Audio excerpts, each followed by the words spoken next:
Greetings, fellow humans, and welcome back. You've reached the May checkpoint, which means it's time for yet another wrap up.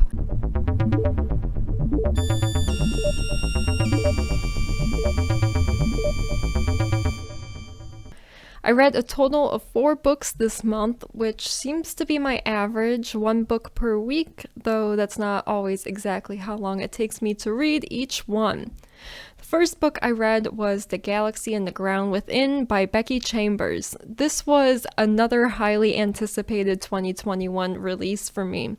If you've been with me on this channel for a while, you'll know that Becky Chambers is one of my absolute favorites. Her Wayfarer series jump-started my interest in reading again after a few years long period in my life where I wasn't enjoying anything I read and not finishing books. Not only did she show me that the books I wanted to read with the representation I saw existed, but that science fiction, particularly space opera, was accessible to me after feeling estranged by the genre for years. So obviously I'm a huge Becky Chambers fangirl. If you've written Wayfarers fanfic, there's a good chance I've read it. I saw her read at the Flights of Foundry online convention back in April, in which she read a passage from this book before it came out, and oh boy was that awesome! I knew little to nothing about this book besides that it was yet another installment in the Wayfarers series, and also the last book in the series. Her reading gave a little more insight on what to expect from this book and left me impatient to get my hands on it since. Tragedy has hit the planet of Gora, an uninhabitable planet repurposed to be a galactic truck stop / motel between worlds. Now all travelers are confined to the planet for the time being, and the timing couldn't be more inconvenient for our main characters.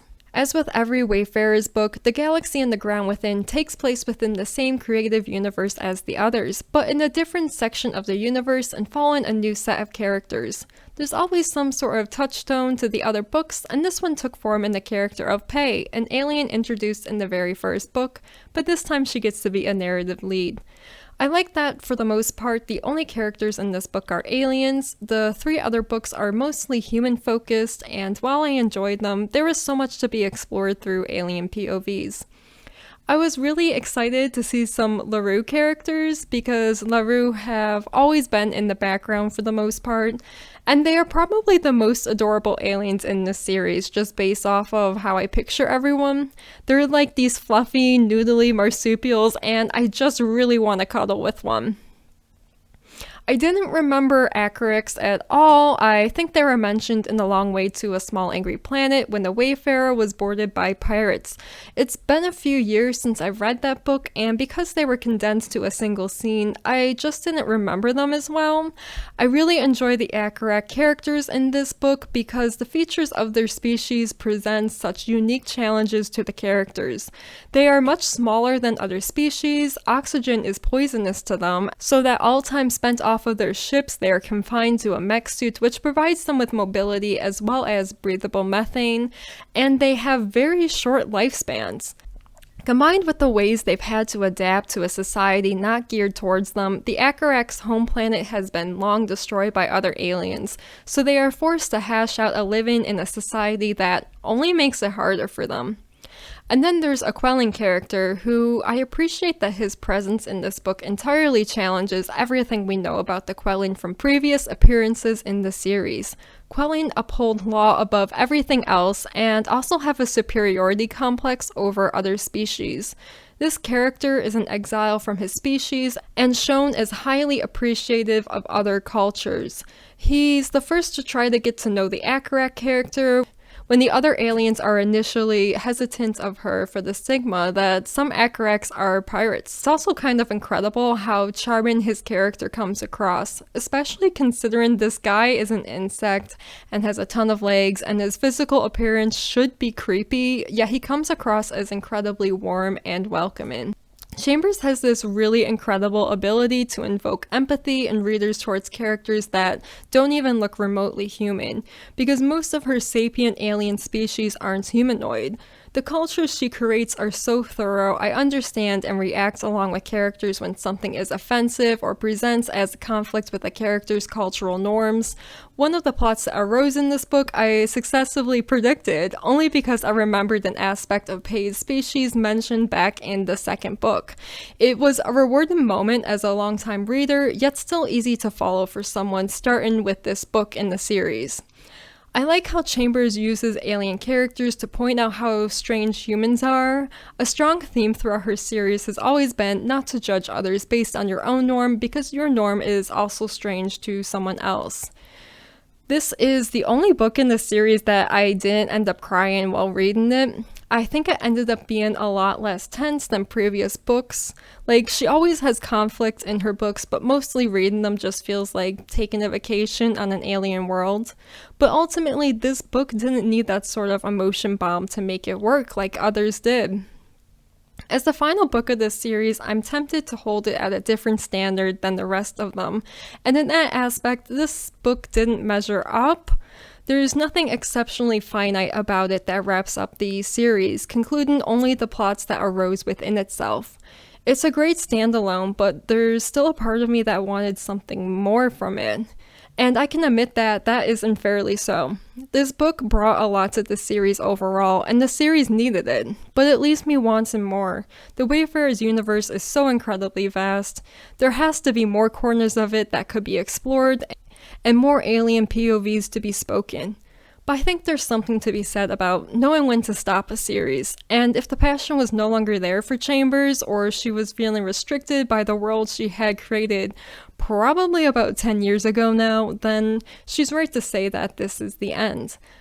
I look forward to whatever she puts out next, and in the meantime, I'll be on AO3. I broke away from my May TBR after this book. I just needed a little break from reading 2021 releases, and this next one I chose because one of my friends was reading it, and I wanted to be able to talk to them about it.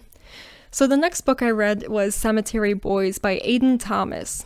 I'm probably late to the game on this one since it was getting so much hype last year, and Thomas already has another book out this year, but better late than never. Cemetery Boys is an urban fantasy young adult. It's an own voices story of a Latino trans man written by a Latino trans man. Main character Yadriel is part of a large community-based family of Brew-X, directly translated to be witches. Upon turning 15, Brew-X celebrate their Quince, which involves a ceremony in which they present themselves to Lady Death and become bound to their portahe. For men, knives to release lost spirits, and for women, rosaries to heal. Yadriel's Quince was postponed indefinitely after he came out as trans, as the Brew-X community wasn't sure what to do with him. They weren't sure if Lady Death would accept him as a Brujo, as magic is something that is physically divided by gender, not just traditionally. At 16, Yadriel performs his Quince in secret, thus gaining the full powers of a Brujo. Shortly after, a family member has disappeared, and Yadriel sees this as an opportunity to prove himself as a Brujo to the rest of his community that still struggles to accept his identity. In the process, he accidentally raises the spirit of Julian, a boy from his school whose death was equally as mysterious as that of Yadriel's family member. He deduces the two events are related, and Yadriel enlists Julian in helping him uncover what happened to his cousin, in return assisting Julian in finishing his business so he may release Julian's spirit. I love a strict magic system. This one clearly states what is possible through magic, what are the limitations, what is the cost, and who can perform magic. I like the use of gendered magic and its relation to Yadriel's transgenderism. Before he came out as trans, he had tried to do healing magic with his mother's assistance. Not only was he not able to heal, he ended up hurting the cat he was trying to heal even more. I like that the rules of magic even back up his gender identity. I like the culture that was incorporated into the book. Dia de los Muertos, or Day of the Dead, plays a role in the plot, as well as so much delicious sounding food was mentioned. I like the diversity too within the book. I think every character was supposed to be Latinx, but there their heritage originated from all different Latinx countries. Dialogue often includes Spanish, not always translated, and while I don't speak Spanish, I was able to appreciate its use and still understand what was going on / what was being said, while maybe some of the nuance of the language was lost on me. I also like the tension that comes from Yadril being part of a very traditional community that he loves, yet they struggle to accept and understand him in response. I figured out pretty early on who the culprit is and what their motives are. This isn't a downside to me, as I wanted to keep reading the book to confirm that I was right. I had some issues with the pacing, and this is mostly just it not being to my specific taste. While our main characters are trying to uncover this mystery, progress is routinely hindered by needing to attend school, and when they are able to follow what leads they have, every time it ends in a dead end. I understand this time in the book is instead used for Yadril as well as readers to learn more about Julian and for the two boys to bond, since this is a love story as well. As far as the love story in this goes, if you love tropes, you're gonna love this one. It's got intimate uses of Spanish, dramatic declarations of feelings, protective boyfriends, and that good hurt/comfort angst. It's the type of romance I don't typically see outside of fan fiction, and that's 100% a compliment. Other than that, I thought this was a pretty good read and worth all of the hype that it got last year. The next book I read was Fake Blood by Whitney Gardner. This is a middle grade graphic novel following a boy who pretends to be a vampire in order to impress the vampire-obsessed girl he has a crush on. What he doesn't know is that she's actually a vampire hunter. This was a quick read, taking me about an hour to finish. The plot is cute and fun, and the artwork is really well done. Of course, it can't be a book about vampires and romance without mentioning Twilight. This book has several fun nods to the infamous series. It is both heartfelt and meaningful, while being entertainingly funny. The plot is overall pretty predictable, but I didn't find that to hinder my enjoyment of the book. And the final book I read was Will My Cat Eat My Eyeballs by Doughty. If you recognize the author's name, you probably know her from her YouTube channel series, Ask a Mortician. As that title implies, Doughty is a mortician and her book is a nonfiction read. Both her channel and her books aim to normalize the conversation of death in a society that tends to avoid and ignore it. The premise of this book begins with Doughty collecting various interesting questions she has been asked by children, one of which being the title, Will My Cat Eat My Eyeballs?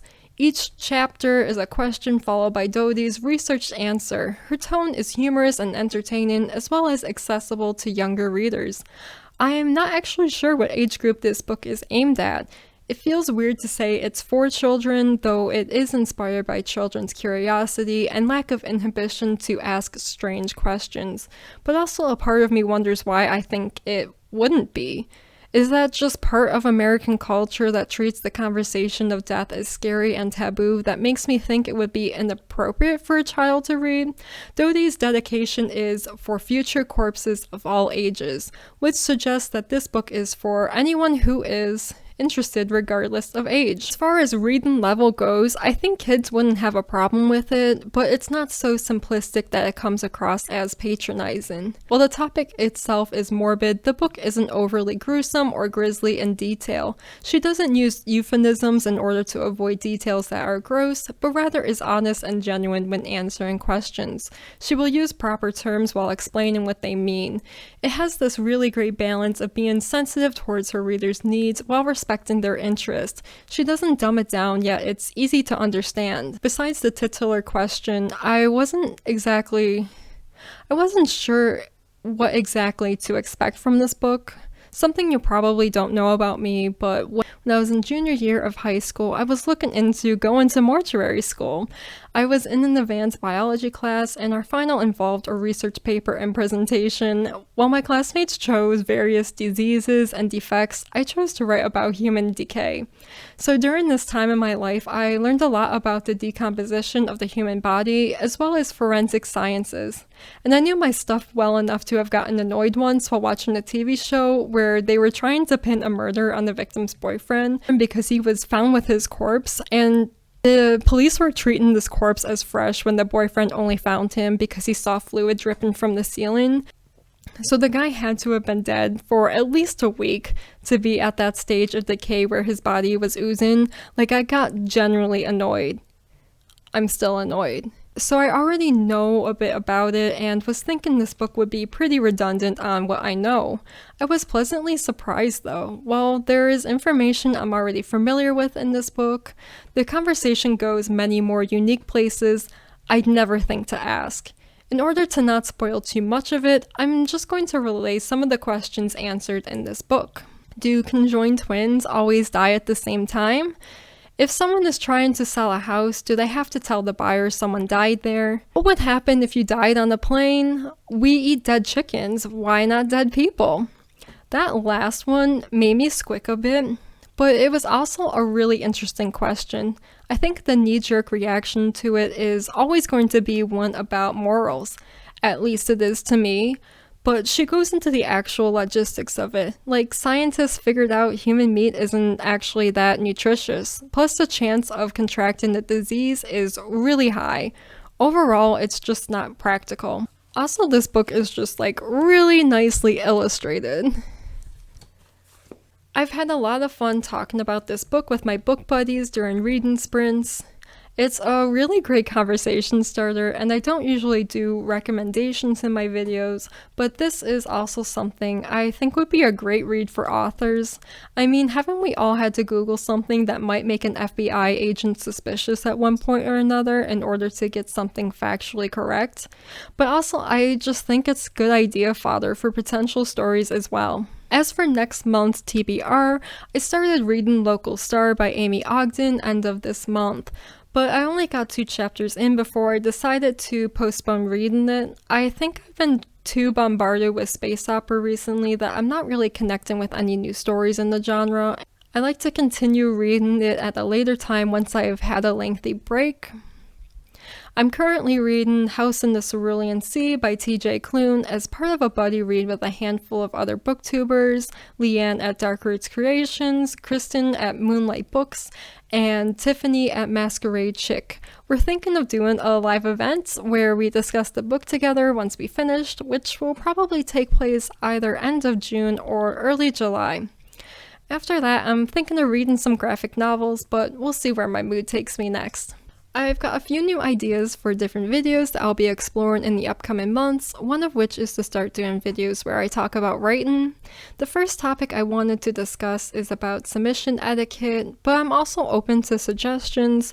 I really want to know what you'd like to hear me talk about if this is something that interests you. So please feel free to put any questions or topics you'd like to see me cover in the comments below. Also, as per usual, if any of the titles mentioned in this video appeals to you, I ask that you choose to support local bookstores by shopping from bookshop.org. I now have my own affiliate link that I will be putting in the description below. Thanks for hanging out with me, and let me know how the month went for you.